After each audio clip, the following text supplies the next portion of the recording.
Welcome to Lacrosse Classified, your go-to source for all things NLL and box lacrosse. We will bring you the biggest names and best storylines in the world every single week. So settle down and listen up. It's time for Lax Class.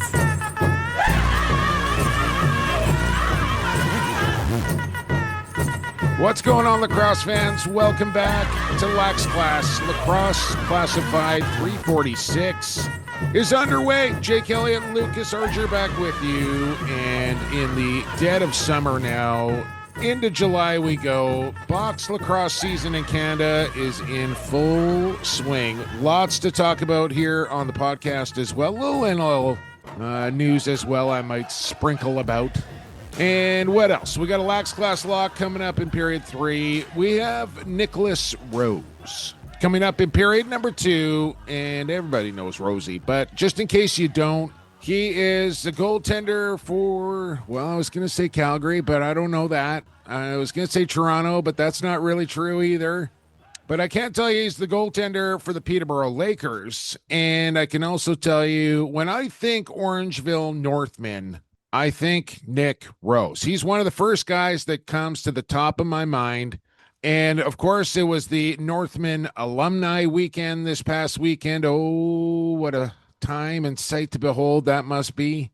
Also, the Northmen documentary being premiered in the town of Orangeville as well. And then, the Junior A team is the best team in the standings in the Ontario Junior A Lacrosse League as well. And Nick, a big part of it all. So Nick Rose coming up in period number 2. Look forward to that. Period number 1, Goalie Factory Goalie of the Week, Rycor Standout Players of the Week, Lax Class Report Cards, and we'll take you around the world of box lacrosse here in Canada as well. Lord Jeep, welcome back to the show. How are you? Good, buddy. How are you doing? I am good. I am a busy man these days. Another 5 and 5 coming up here, starting tonight on a Tuesday, rare Tuesday in the WLA.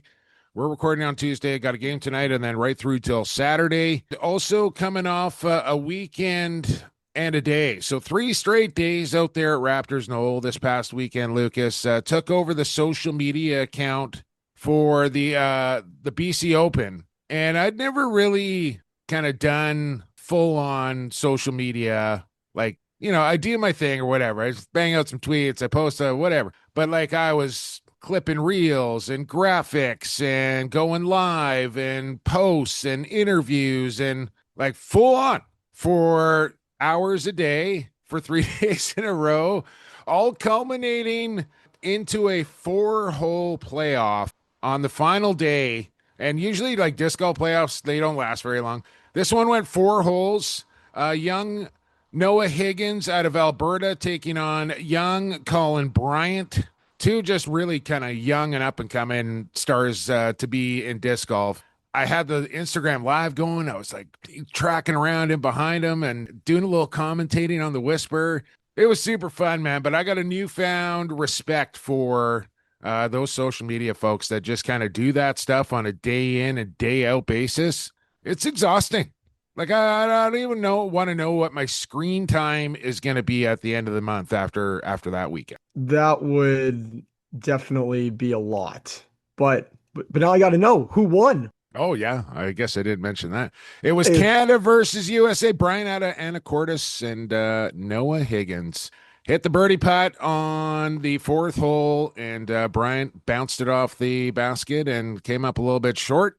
But high drama. There was all sorts of stuff going on, like nervous shots, OB shots. Like they kept opening the door for the other guy, and then somebody would sink a long putt, and next hole we go. So a lot of people out there watching that, and I think I'll do it again, but like it's not something I could do on a regular basis for sure. Did you have good weather? Oh, I mean, maybe a little too good. Up into the 30s a couple of days, and the SPF 80 was sprayed about, and I was looking for shade every possible chance I got, but we made it through. But I just mailed it in absolutely yesterday, did absolutely nothing, felt pretty good. But here we are on Tuesday, fresh off the old Peloton, Lucas, and ready to go. What about your weekend? What were you doing? I was down in St. Catharines home of the Minto Cup of 2025. There was a Mm-hmm. minor lacrosse tournament going on there this past weekend, and I was down there reffing.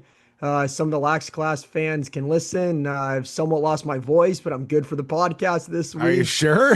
Oh no, oh trust me, I'm sure. Don't you Okay. worry, Jumbo. Don't you worry. But lots of yelling this past weekend, tons of fun at the end of the day, and no, had a good weekend down there in Niagara. Good stuff. Good stuff. All right. Well, we got Rosie coming up.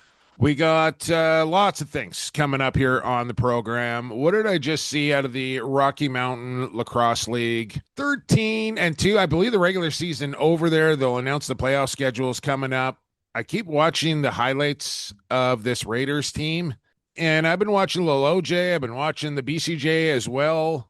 I'm telling you, this Raiders team, assuming they get through the Rocky Mountain here, and again, I feel like I'm always disrespecting the other teams when I say this, but I think they are far and away the best team in that league. Like I'm telling you, there's a good chance this team could make the final. That's hot. That's hot. That's really hot. I truly believe that. Never mind the semi, I think it could make the final. We've been saying it for weeks now. The Alberta teams that have gone to the Minto since 2022 have been competitors, not just spectators. And this Raiders team, they're tough, they're big, but more importantly, they beat their opponents in transition.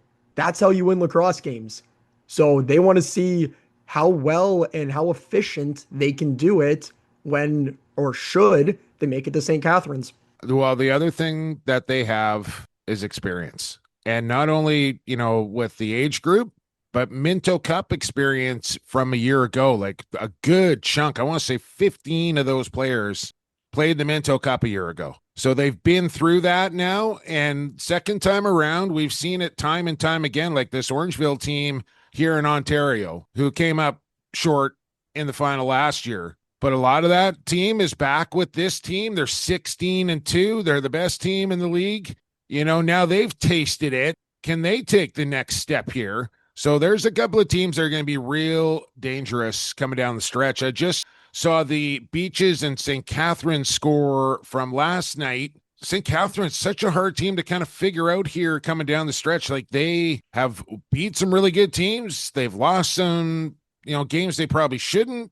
Sometimes they're high scoring, sometimes they're low scoring. I can't put my finger on St. Kitts. We do know they're in, right? So maybe they're tinkering around with things down the stretch here and maybe trying out some things to see what lineup works best, what strategy works best. Beaches, Northmen, Whitby right in the mix. I think those are the teams we're talking about here. Who's going to be that secondary team? Six Nations, I don't want to leave. Peterborough been on a heater as well. Five of their last 6 games, and they almost pulled off the comeback last night when they hosted Whitby. Teams 3 through 6 right now are all within 4 points of one another. No one knows who's getting the 3rd, 4th, 5th, and 6th seed. We know who 1 and 2 are, but we don't know who's getting 3rd. But more importantly, Jake, who the hell is going to get home floor? Well, then what happens in the opening round as well? Like, regardless of who's got the home floor, anything could happen, I think, between those top teams as far as the matchups go. 2 through 6, I think anything is possible in the first round. Anybody can beat anybody on any given night. We've seen it before, seen historic upsets. You don't one know game what off, you're but getting. Series are a little bit different, but they're shortened series in the opening round, right? 5, right? Best of 5 in round number 1. Yep, and then we go to 7. Yeah, so I just think that opens the door for an upset or two, but I almost feel like it won't feel like an upset if it does happen anyway. Nope, I was wrong. Rounds 1 and 2 are 5, and I believe Ontario finals are 7. So yeah. I said that wrong. So 1 and 2 are 5. Round 3 is 7. Usually when the host province is hosting, they kind of curtail the playoff format to be advantageous for the province that is hosting. It's not a new revelation there, let's just say. Okay, off to BC Junior A lacrosse, and I saw some crazy goals on the highlights throughout the social channels. Maxi Gawler probably with the the latest one, laying on his side, almost his stomach. I don't know how you describe it. It was quite the goal. We saw young Neary there absolutely pump somebody from Burnaby, and it wasn't close. It's been tough go for the Lakers during this season, and in the fisticuff department on their home floor as well. A couple of pretty vicious beatdowns there. Victoria 11-4, and I don't know if we've talked about the Shamrock team quite enough this season. They're gonna finish in the 2 spot here. It looks like, and they could cause some trouble here for not only their opening opponent but whoever it may be in the finals here. I think Victoria, like I said a couple of weeks ago, I think this team is preparing to really take a run at it in a couple of years from now. But maybe they're the Raiders of the Minto Cup last year. I think that potential is there for the junior Shamrocks. No, I think it is too. Like, I'm looking at the roster right now, and I'm not just looking so much at the stats and point totals and how many games each team has played, each player has played, but I'm looking at the consistency of it. They have 5 players that have 25 points or more, 6 this season.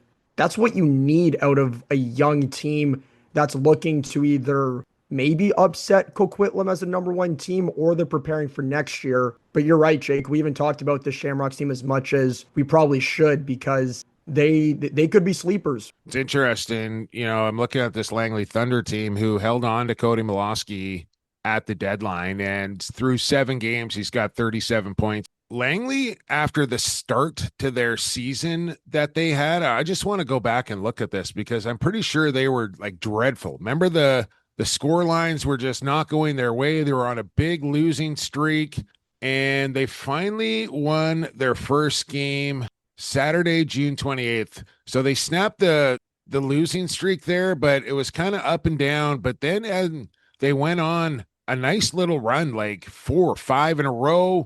And now they're sitting at 7-7.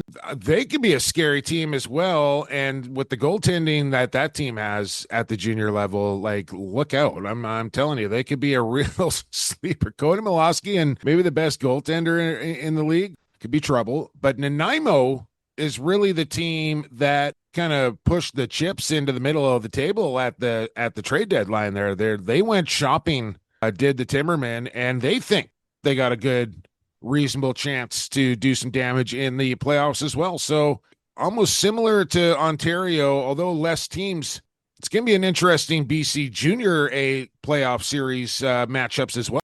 With Langley and Port Coquitlam having turf in their arenas, but Langley in the playoff mix, you think that gives them a little bit of home floor advantage come playoff time? Not really. Like, I think by now, most of the guys have played lacrosse on some sort of turf throughout their life, and everybody knows the differences between playing on concrete or wood or turf. Maybe a tiny bit, but all those guys are used to playing on that surface, so I don't think it's a huge advantage. Where do you want to go next? From BC Junior to WLA? Let's do major series first here, but just simply because I have that website in front of my face right now. And Chiefs, despite that 1 loss to the Lakers early in the season, have won all the rest here. 11-1. What are they here? They've scored 132 goals, and they've given up 66 in their 12 games. The next closest is not very close. Not at all. It's no. Brooklyn at 13 is their goal differential, 119 to 106.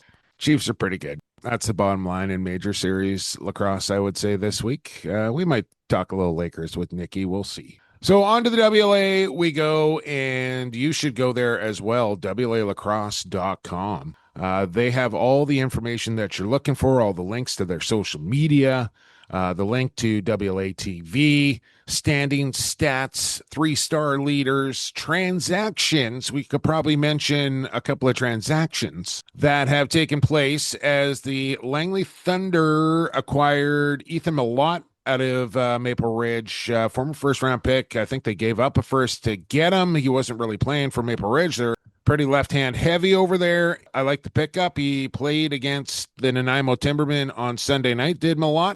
Can't remember if he scores. Pretty low-scoring game, but he had a number of chances, maybe a couple posts in there. A guy who did score was one Jake Govett, who started the year, well, he didn't really start the year. He kind of showed up halfway through the year, played a few games with the Bellies, and then the Bellies went after Reese Callies, Calgary Roughneck Reese Callies, 6'10", 240-pound Reese Callies, from Langley in exchange for Jake Govett, who did get in the Langley Thunder lineup on Sunday as well and scored a real important goal in that game. So that was good for him and good for the Langley Thunder as they got back into the win column. What else did we see? Nanaimo, hang on a second here. I got to wind this back a bit because there was some craziness this week in the WLA. Well, I'm looking at the scores right now, Jake, and am I seeing this right? Burnaby beat Victoria? Yes, that's what I'm talking about, man. So it started Wednesday. They hung Robbie Buchan's jersey to the rafters at the Langley Event Center. They announced the all Thunder team there from 20 years of lacrosse in Langley. That was cool to see a bunch of the old guys and see some old highlights and all the rest of it. But Burrard spoiled the party, 7-4 in that one. Bellies the next night would snap the win streak for Maple Ridge, 10-6. Pretty straight up game there. And then, Friday, Lakers and Shamrocks. And I was kind of like, man, this is going to be a tough one. And it was a tough one. It was a tough one for Chris O'Riglieri as he let in 5 goals on the first 8 shots right after me pumping his tires about his goals against and save percentage this year. And then bam, bam, bam. And I was just like, in comes Dunkerley. And then they kind of just traded back and forth. But Burnaby held it together down the stretch very impressively. You know, this is a team that has blown leads late. They lose a lot of 1-goal games. And they could have lost this one. They could have just kind of let it slip through their fingers. But this time they kind of bared down. They stayed disciplined. They got key stops. And they beat the Shamrocks. So I was like, all right, that throws a shakeup into the standings. But then the very next night, they go on to take the Timbermen on, who had 1 win on the season, and they lose that game 8-7, which just almost feels like that win over the Shamrocks meant nothing. You know, that's the feeling you get after winning a game like that and then losing the next night to a team below you in the standings. But good win for Nanaimo, especially at home, because they've been struggling. And like I mentioned, Langley beat them on Sunday night. The Bellies, got to talk about this Bellies Adnax game here. This was game 2 of the season series, and Coquitlam had won the first one 8-7 about a week ago. These two are going to play again, Lucas, this coming Thursday, but in Coquitlam for some absolutely mind-boggling idea. I don't know why. This is New West's home night, Thursday. That's just, that's in the Bible of lacrosse, so to speak, and now they're playing New West in Coquitlam on a Thursday night. Anyways, 12-8, Adnax beat the Salmon Bellies, who were a little light in the lineup, I will say. I think I counted at least 9, maybe 10 regulars in their lineup not playing in that game. And Coquitlam, I mean, if you thought it was a fluke last week, clearly it wasn't, as it's just hard to score 10 goals against the Adnax. And if they get over 10, good chance they're winning. And that's what they did, 12-8 here over New West. That is not good if you're New West now. You've now dropped the season series to them. I don't know if you're left scratching your head going, what do we do? But at the same time, losing a couple games doesn't hurt a team. If anything, kind of benefits them. No, but look, this is the thing with this, right? They see the Shamrocks lose on Friday and think, okay, here's our opportunity to gain some leverage on the standings and even up this season series against Coquitlam. And Coquitlam is just like a snake in the weeds, just sitting there. Yeah, come on in. Listen, this is a 9-2-1 lacrosse team. The only 2 losses that they have are to the Shamrocks. So the Shamrocks have a loss to the Bellies and now the Lakers. And both of those teams, the Shamrocks and Adnax, both had a tie with Maple Ridge. So that adds a little extra sauciness to the tie breaker formula. Should it get to that at the end of the year, but I don't think it ever will. So right now, Victoria won just because they have the season series on Coquitlam. Coquitlam 2, Bellies 3, Thunder 4. But in a tie with points with Maple Ridge at 4-6-2, those 2 ties behind Langley. So every league right now is just right in that spot of the season where the next games coming up here over the next couple of weeks are really, really meaningful. One of the best times of the summer for sure. When the calendar turns to July and playoffs are among us across every league, we know what time it is. We love it. But at the end of the day, this is what we live for, Jake. This is Yeah. what we love. There's no better place we want to spend our Monday, Tuesday, freaking Thursday nights other than a lacrosse arena. And then once you kind of find out who the matchups are, then you can kind of start to dig into the history a little bit and see what's happened over the years between the two clubs and all that sort of stuff. So nothing decided yet anywhere except for Alberta, where we know the Raiders have won that regular season. Okay, Lucas, it's time to move along here in period number 1. Still lots to come, though, and we'll start with Lax Class Report Cards. Report Card Day.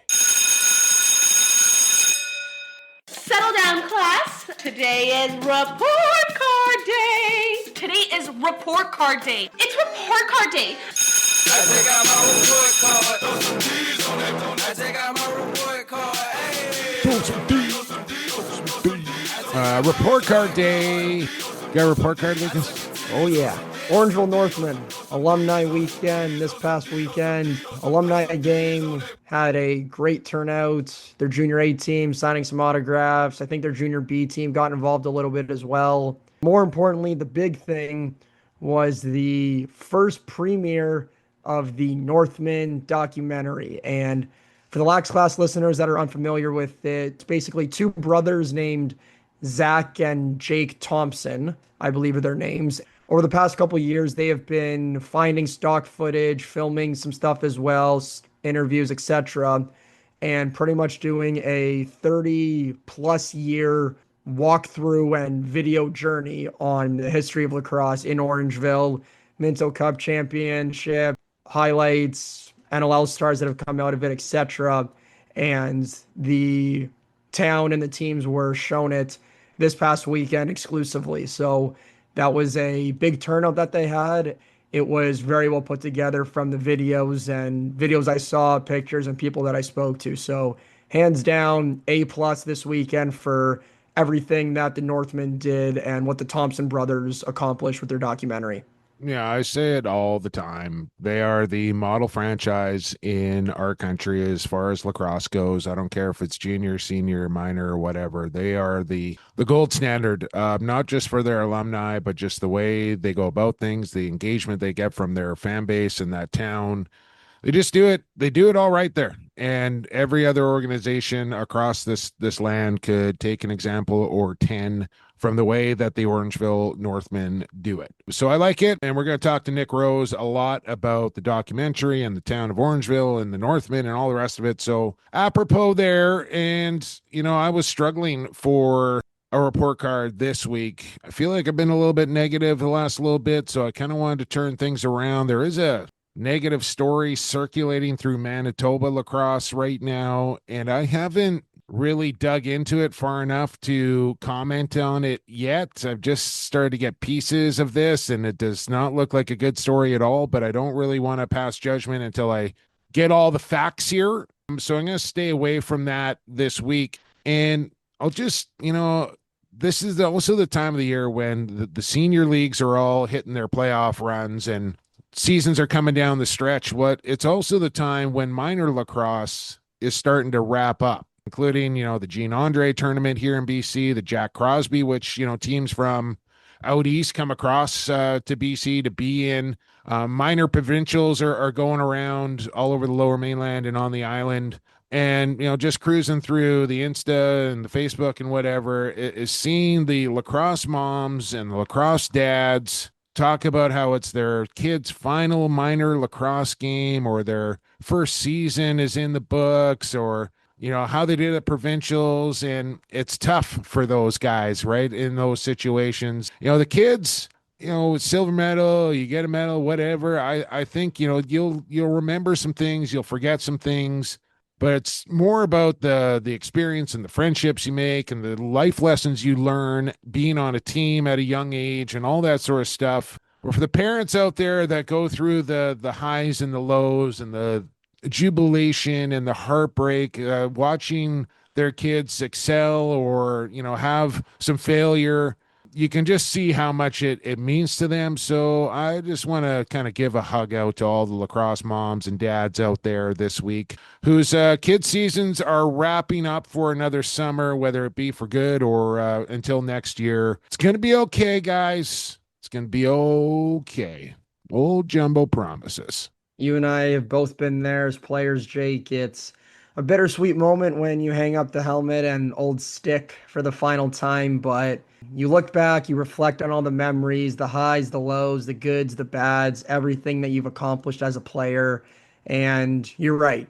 You enjoy it, you honor it, and you always remember it, because at the end of the day, that's how you first got invested into this game.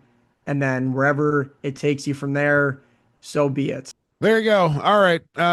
Report cards are done. We're not done on period one. However, we're going straight from, I guess, the classroom, straight to the factory, the Goalie Factory, for our Goalie Factory Goalie of the Week.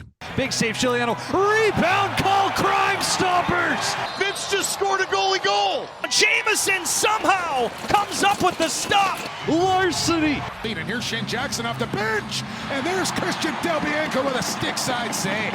Goalie Factory Goalie of the Week. This week, talking about minor lacrosse players. This fits pretty well here. This guy was a Jack Crosby champion. He was also a Jack Crosby MVP. He is none other than the U11 Langley A1. I can't believe they have A1 in U11. Is that right? I guess it is. Ripon Heath goes by the handle The Rip Wall. So you know this guy is all in when it comes to playing goaltender. You got your Instagram handle, and it has a goalie reference in it. U11, he's serious about it. I'm sure he goes to the Goalie Factory as well. It gets better at playing position of goaltender, and you can too, simply by giving Goalie Factory, at Goalie Factory _ a quick follow on their social media, whether it be TikTok, Facebook, or Instagram, and then hit their link tree, and it'll take you right to the sign-up sheet. It'll give you more information. You can go check out their merchandise. You can do all sorts of things simply by following Goalie Factory, at Goalie Factory, and then you're going to get coached up. What else did I see? I saw the younger of the Cons, Marcus Con. He had the lowest goals against average in junior lacrosse this season. That's one of your coaches. Pretty good place to start, if you ask me. At Goalie Factory _ is where you want to go. So welcome to the factory. A little young for a little labor at the factory here, Lucas. But the Rip Wall, Ripon Heath, is the Goalie of the Week. Remember the name. Remember that name. No, congratulations to you, Ripon. Big performance out there at the Jack Crosby. That's a core memory right there. Like winning the Jack Crosby and being named. He'll remember that the rest of his life. I guarantee it. As he should. Well, welcome, Ripon. Hope you're ready to put in a shift. There you go. We'll have him sweep the floor or something like that. Nothing too crazy. Let's get off to the construction site and wrap up period number one with our Rycor standout players of the week.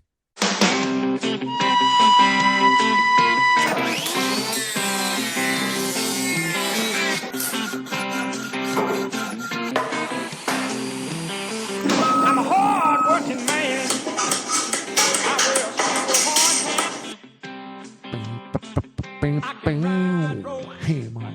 Rycor standout players of the week brought to you guessed it, by Rycor Construction. Rycor Construction, they make it stand out. I'll tell you, young Joshy Mills, their son of Rycor, has been standing out with the Toronto Beaches. He might just be my standout player of the week. I gotta go check the numbers, but I will tell you about Rycor Construction. You can tell yourself about them by visiting their social media at Rycor Construction Inc. You can go to their website where they got the contact info. They got pictures of their work. It's nice. It's newly designed even. www.Rycor Construction, renos, additions, flooring, finishing. They do it all, and they make it stand out. And they've been doing it a long time, 20 years here in the construction industry, serving the Lower Mainland. So I suggest you give Rycor Construction a call. If you need some renovations done, they are your people. Who's your person for this week's Rycor Standout Player of the Week? We went to U11 For our goalie of the week, I'm going to stay in the U11 division for my Rycor standout player of the week. I saw this player play a lot this past weekend. His team played, I want to say 5 or 6 games. He ended up playing 5 games this weekend. I refed 4 of his games.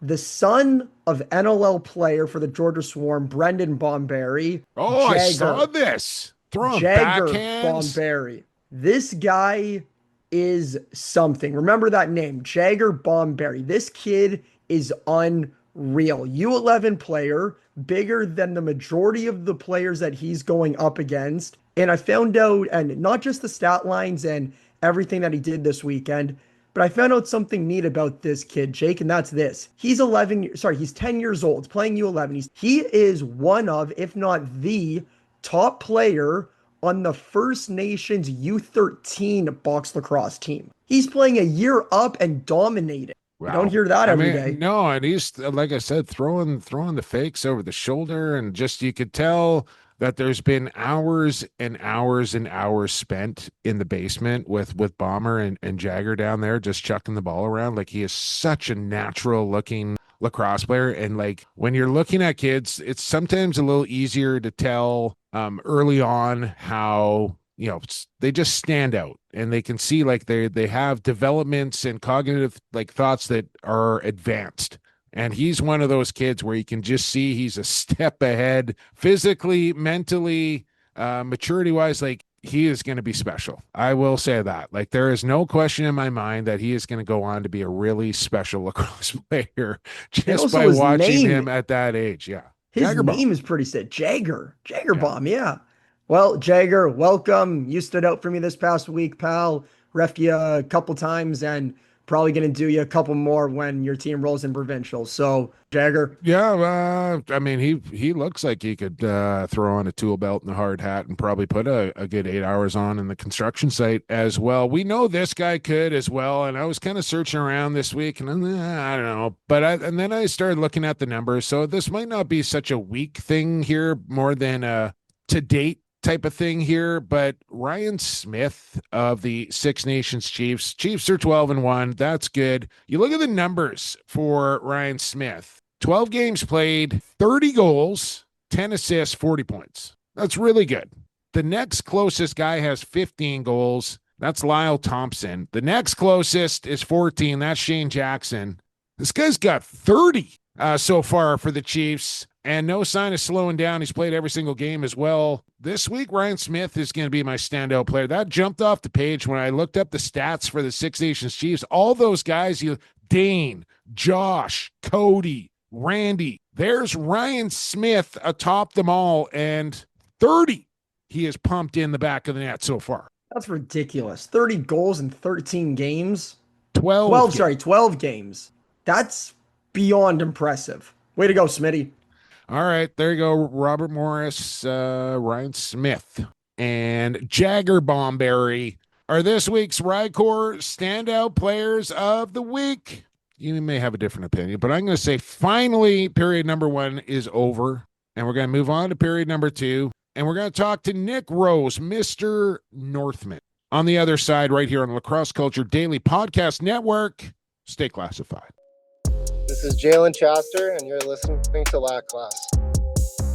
All right, welcome back to Lax Class. We're into the second period of action here on episode 346. And episode 346 in the second period is brought to you by Edge Dynamics. At Edge Dynamics Digital, they understand every brand has its own distinct story and potential, and their mission is to help you unlock that potential by crafting marketing strategies that resonate with your target audience and drive measurable results. EdgeDynamics.ca, sharpen your brand on a global level. That's what they do over there. Check them out at Edge Dynamics Digital on their social media, and you won't be sorry. That is for sure, as he's on the road right now, folks. So 10-2, safety first, hands free, as on his way to Whitby right now, goaltender for the Peterborough Lakers, which is still hard to say. Also, Mr. Northman, Nick Rose, back on Lax Class. Rosie, good to be back with you, and drive safe here while we do this, okay? Yeah, thanks for having me back on. Don't worry, I'm on Bluetooth, all good here. Good stuff. What's going on here? I haven't even looked at the OJ schedule. You got the Northmen taking on the Warriors tonight. Is that why you're heading to Whitby? Yeah, I actually have the rare week with the back-to-back trips to Whitby here. The Junior A's are in Whitby at Iroquois Park tonight, and then I'm back with the Lakers tomorrow for probably our biggest game of the regular season so far. Well, it was a big week for the Northmen this past weekend, I would say. Alumni weekend, the documentary dropping as well. That's massive there in Orangeville, right? So why don't we start with the Northmen alumni? What the boys get up to? I'm sure a few milks to be sure, but what else was going on for Northmen alumni this weekend, and how many guys were out there doing their thing? Yeah, I'm sure a few of the Hornheads are still kind of picking up the pieces from the weekend here, but it was a jam-packed weekend in Orangeville. Obviously, with Alumni Weekend, we always have a Junior A game on the Friday night, which was Six Nations versus the Northmen, and it was like a playoff game. I'm sure you saw some of it online. Pretty heated battle, but yeah. Yeah. Classic Nations Northmen stuff, though, right? Nothing new to the Bunny Barn. Just it's just 2025, and that's what happens. Yeah, I mean, obviously, top two seeded teams and a lot on the line, and that's kind of how it should be when those two teams get together. And obviously, I'm glad that we came on the right side of it, but that kind of kickstarted a great weekend in town with the win, and then we kind of had a throwback booster club, as we called it, upstairs after, where a lot of parents and Northman families go up. Obviously, have a few Orangeville Milks, as you said, and just enjoy each other's company. And then Saturday was a jam-packed day at the arena again for a lot of minor lacrosse action going on.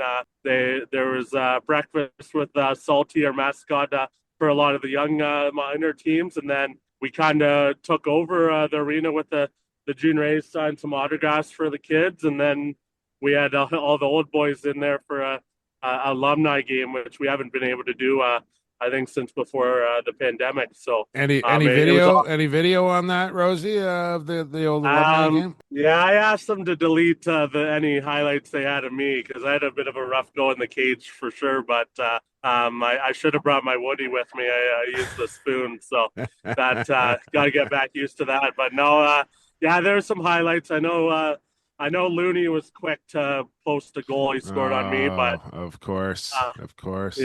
Yeah, no, and then just after the alumni game, which was a lot of fun, we had the documentary viewing with the entire Junior A team, and then all the guys that played in the alumni game.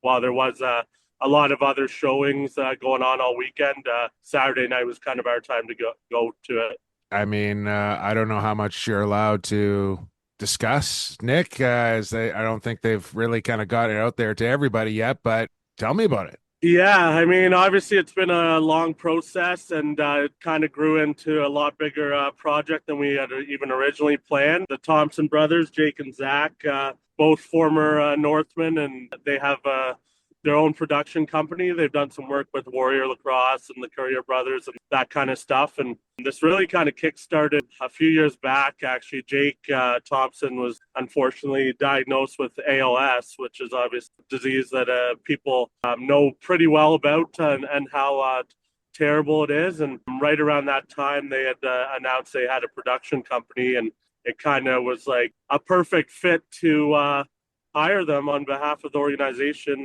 when kind of Bruce and I were kicking around ideas. And really, once everybody gets a chance to see the final product, it's pretty clear that those two were the only two guys that could have possibly told the story of our organization, how they did and how it was supposed to be told. So that's certainly the next step in trying to kind of get it out there for everybody to see. But it has been a lot of work on their end and the organization's end just to kind of even get to this past weekend. Just before we get off the alumni here, and I let Lucas in, Nick, as far as the alumni goes, I don't know how many members are a part of it, but kind of the leadership group. So maybe you can tell me that. And then the leadership group, like how many people does it take getting together? I'm assuming months in advance of the weekend and making sure everything's planned out and set to go. Like, how many people are a part of that about making the weekend happen? Yeah, so I guess we have a lot of Northmen families which like have kids and minors, kids on the junior teams that step up no matter what we're trying to do, whether it's the alumni, the junior A's, or like any kind of event we do.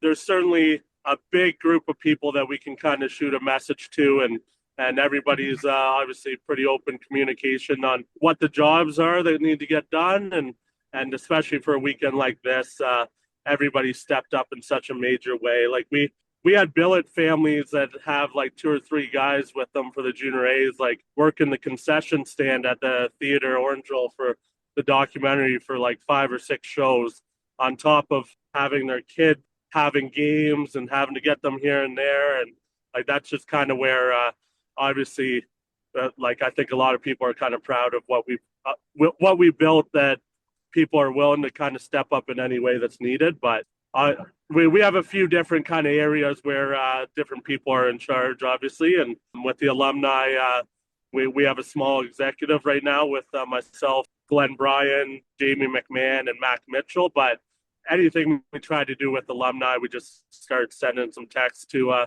all the guys and or some DMs and just say, hey, this is what's going on this date, save the date, and make sure you can make it out. So yeah, we're kind of at the point where it is a little bit of a well-oiled machine, thankfully.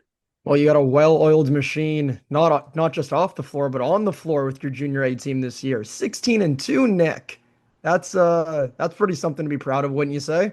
Yeah, I mean, no doubt the boys have really performed this season. But yeah, I mean, it's extremely tough to win games in the OJLL this season and the past few years, and definitely proud of what the guys have done so far. But just from being able to watch the documentary this past weekend, I think they know that there's bigger things to take care of than just a regular season. But to say that we're not very happy with them grinding out a lot of wins so far, that'd be a lie.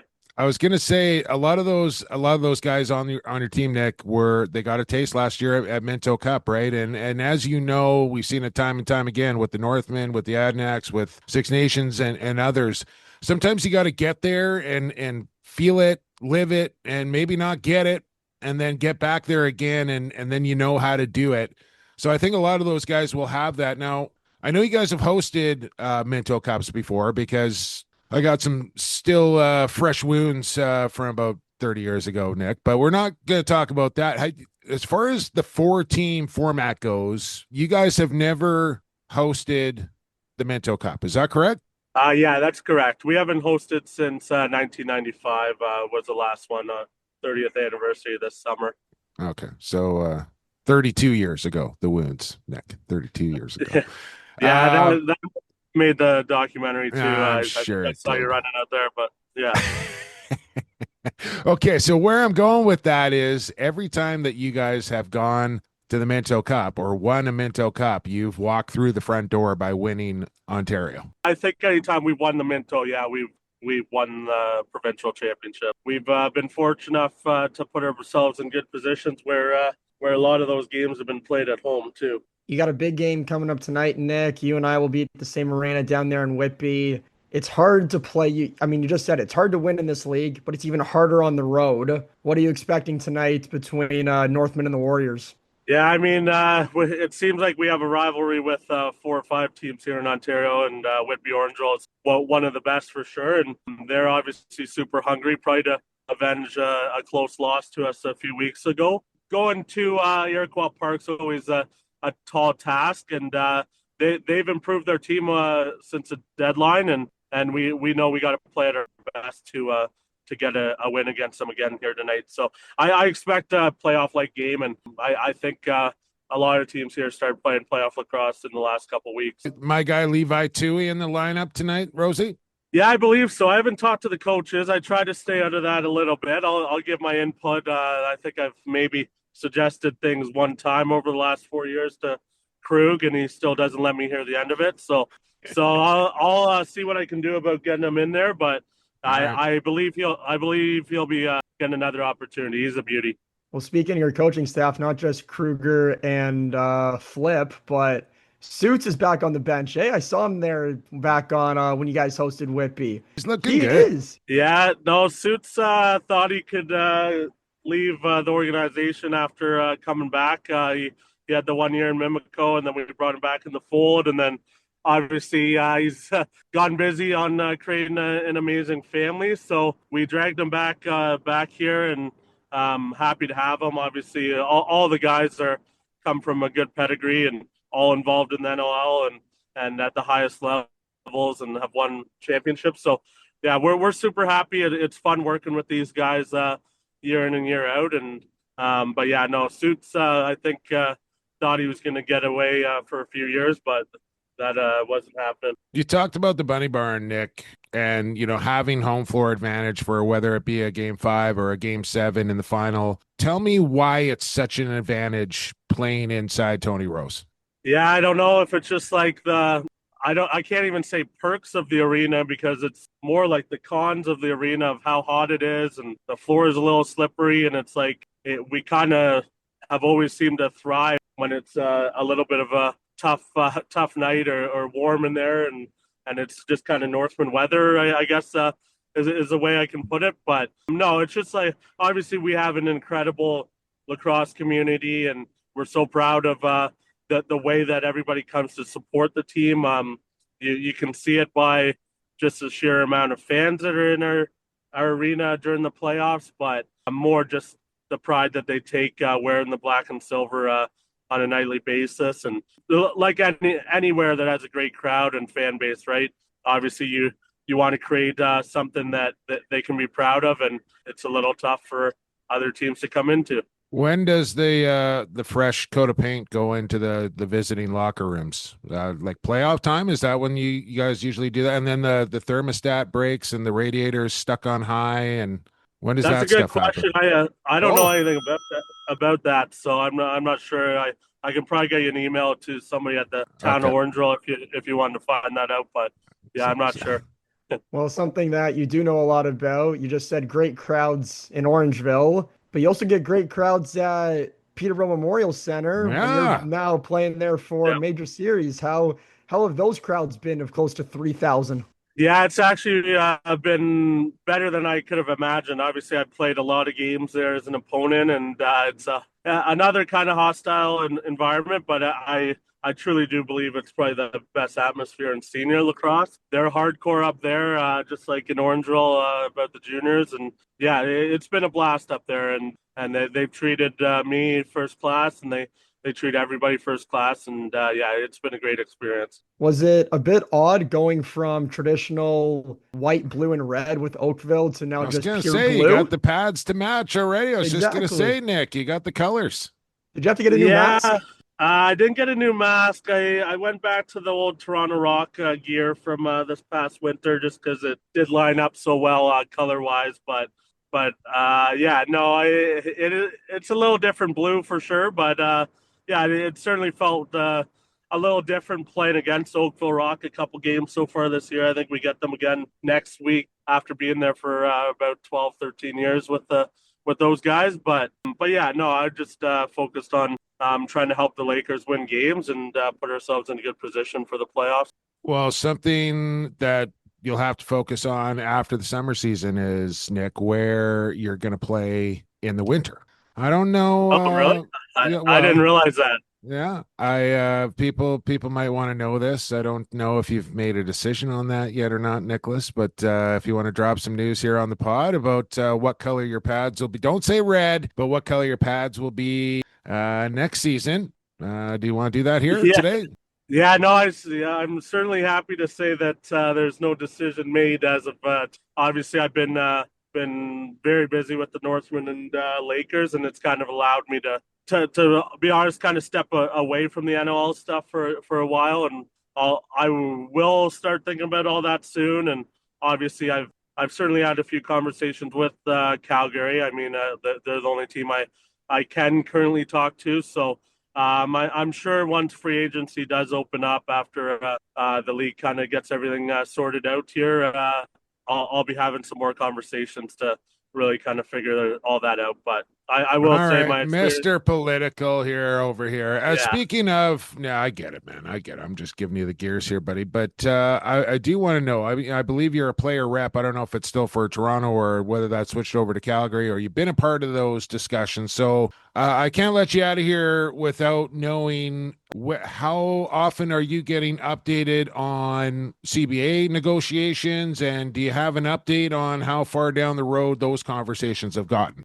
Yeah, so I actually only really was a player rep to fill in for Reed Reinhold when he was with the Rock when he had knee surgery, and I went to the one meeting that year. But so otherwise, I've actually never been a player rep. But obviously, I've been around a long time and do kind of understand fairly well how the league works with the players and the owners. And yeah, I think from a player standpoint that's been through a lot of these, obviously just hope both sides can come out of this happy, to be honest with you. I mean, we have a lot to figure out still, and I know that they have been meeting at least, so that's positive. And yeah, hoping as a player with not probably in the back nine of my career, they're able to kind of figure it out here quick, and we can just move forward and hopefully have the best NLL year that we've had. So I do think things will get figured out, but it obviously is a process. So for fans,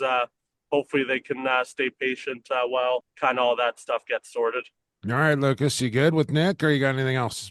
Nope. If I have any other questions, Nick and I will. You'll see him in half an hour. Yeah. Yeah, I'll see him in half an hour. You're not referenced tonight, are you, Lucas? You're not. No, I'm not reffing you tonight. I don't ref the Junior A loop just yet, but hoping I'd be able to see our coaching staff yelling at you tonight. That would be a treat as well. Nick, safe travels up there to Whitby, and appreciate your time here on the podcast. Appreciate you guys having me back on and asking about everything that kind of went down this past weekend. It was a great week. Yeah, hope you guys are enjoying your summer. Good stuff, man. Good luck with the Northmen and the Lakers, and making a decision where to play National Lacrosse League action next year as well. Yeah, appreciate that. Thanks, Jumbo, Lucas. All right, say hi to the gang for me. There you go. There he is, Nick Rose. And I feel like the last kind of several guests we've had on have been extremely busy dudes. He's got a lot going on. Let's not forget the big manager there at the track as well. He's playing senior. He's managing junior. Got a lot going on, does that Nick Rose? But we appreciate him making some time here on the podcast. By the way, since we're talking a little bit NLL here, Lucas, maybe I'll mention this from another trusted person that I chat with from time to time. I know we're past the Rochester Nighthawk deadline date, I guess we could say. Just a couple people listening to the pod just reached out and said, listen, conversations have been going on for months and months and months. Things are looking positive. Stay tuned in Rochester. And I'm kind of like, I know these things don't happen overnight, but months and months and months to figure out. And then a deadline that's come and gone. Like, people have stopped working. Like, is there anything tentative that they could have said, okay, like, we're close, maybe, come to work tomorrow? Positive. Stay tuned. Takes time. It's been going on a long time. So, I mean, again, I trust these people. I got to believe. I'm trying to stay positive over here. Keep staying positive then. You're trying. Keep doing. I mean, I really do hope. I really do hope we see the Nighthawks stick around in Rochester. Hundo P. All right, we're going to period number 3. That's what comes after period number 2. So orange slices, hydrate, like Gatorade, get a banana in you maybe. And we'll be back on the other side for period number 3 and our Lax Class Luck of the Week. Associated Labels and Packaging, a fun family company that offers premium quality labels and packaging with unparalleled service. With 40 years of experience, an extensive product catalog, and an ever-growing fleet of equipment, Associated Labels and Packaging is the perfect fit to take your labels and packaging to the next level. This is NLL Hall of Famer Steve Toll. You're listening to Lax Class, your go-to source for all things NLL and box lacrosse. P3, let's go. Associated Labels and Packaging is also with us here in P3. They're the best in the business when it comes to labels and packages. Their catalog is ever growing. Their fleet of equipment is top of line. They always worry about the environment when they design their packaging and labeling. And they're just good people with tons of experience and the best in the business. Located right here in my hometown of Coquitlam. Ashworth and Company down there at Associated Labels and Packaging, associatedlp.com. Need a label, need a package. That's where you go. Period 3. Also the time to please ask you to subscribe, follow, review, share the podcast. Get the algorithm going, get the clicks up, the subs up, get the follows up. And let's get the classroom growing each and every week. We would appreciate it. Don't forget to give our folks at lacrosseculturedaily.com a visit as well. And speaking of that, Lucas, I almost forgot. You just posted up an article. Yes, I did. Yep. New feature article on Whippy Warriors goaltender Tyden Redlick is now up live on Lacrosse Culture Daily. His whole story, lacrosse, and how he found the game, how the game found him, being a young guy from outskirts of Edmonton, Alberta, got some time as an NLL goaltender with San Diego, now being shipped out here to Ontario playing for Whippy. So go give that a read, and you can learn all about his journey and how he wants to become a Minto Cup champion after coming very close just a couple years ago. Very cool. Congratulations on that. And don't forget to check out all the content there at Lax Culture Daily. I know my buddy Mo Joma's doing the power rankings for Junior A. Evan's always posting up stuff. I think Adam's still doing stuff over there as well. So lots of good stuff to read and look at Lacrosse Culture Daily. We are going to look at this week's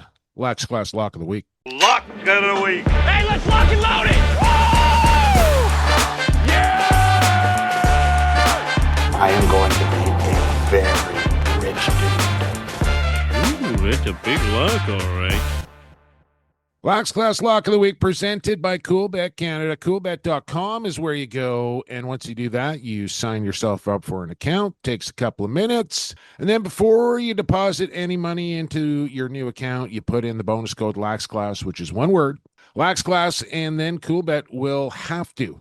It's mandatory. They got to match your first time deposit up to $200. So it makes sense. Take advantage of this bonus, especially for your first time. Put the full $200 in, and then they just give you $200 of free money simply by using the bonus code. Tell me where else you're getting $200 for typing out, what, 8 letters? If there's another spot, sign me up. Yeah, if there is, tell me about it. So do that, and then you're going to hit the exclusives tab. And I'm not telling you to put it all down this week here, folks. Whatever you got left in the account, or if you got a fresh 400 smacks in there, don't stay cool, bet responsibly. But this week's, we're going right back to it here. 3rd week in a row, New Westminster at Coquitlam. But remember, on Thursday night, I just submitted this to the Polar Bears here, so I don't know exactly what the odds are going to be, but I'm feeling like this one's going to be pretty juicy. And if it hits, we're going to be cruising right into summer and down the stretch here. So here we go. 12-8 last week by the Adnaks on their home floor. We're going to take them at plus 1.5 here. So they can still lose this game, but only by 1, or they can win. We like those odds at minus 154. The line set right now at 18.5. We're going down to 17.5. Even money at 18.5. We're going down to 17.5, and we're going to take the over. 12-8 last week. That's 20. I think we can get to 18 in this one. I think we're going to see a little more firepower in both lineups. I'll just say that. And then here's the sneaky one. Christian Del Bianco to get an assist. I mean, he could score. I'm just going to put 1 point. So no bias on whether he scores a goal or picks up an assist. But he's got 6 assists in 11 starts so far. So kind of a 50-50 shot that this one comes in, but we're going to do it. And then Hayden Dixon to get 3 points, which I think is a more lock. So Coquitlam plus 1.5, over 17.5. Del Bianco to pick up a point, and Dixon to pick up 3. I don't know. I'm thinking at least plus 800 on this, but I guessed last time and I was super wrong, so I'm reluctant to put myself out there again. It's gonna be good. Oh, it will be. This is gonna be amazing. Del Bianco for a point. Oh, I'm feeling it this week. I'm feeling it. Oh, this would be good. That's the only endorsement I need right now is you feeling it. Oh, I'm feeling it. I am this week. All right. Max Belly is going to be a good one Thursday night. You're calling that game, yeah? I am. I can't wait. Like I said, a couple of weeks. It's just something different. It just feels different when it's New West against Coquitlam, whether it be in the Palace or in the old Gal there in New Westminster. It feels a little different when those teams play each other. Okay, let's get out of here. Thanks for listening. Thanks to our sponsors, Associated Labels and Packaging, Rycor Construction, Edge Dynamics, Goalie Factory, and Coolbet Canada, and the Western Lacrosse Association, of course. Thanks to you, the classmates, for listening to Lax Class this week. And we'll be better next week. I'm just going to say that right now. We'll be better next week. Bigger and better. Lax Class 347 is coming up around the corner. Look forward to that. And that's going to do it for Lucas Arger. I've been Jake Elliott. And for the fastest game on 2 feet and for the Crater, stay safe, stay healthy, and stay classified.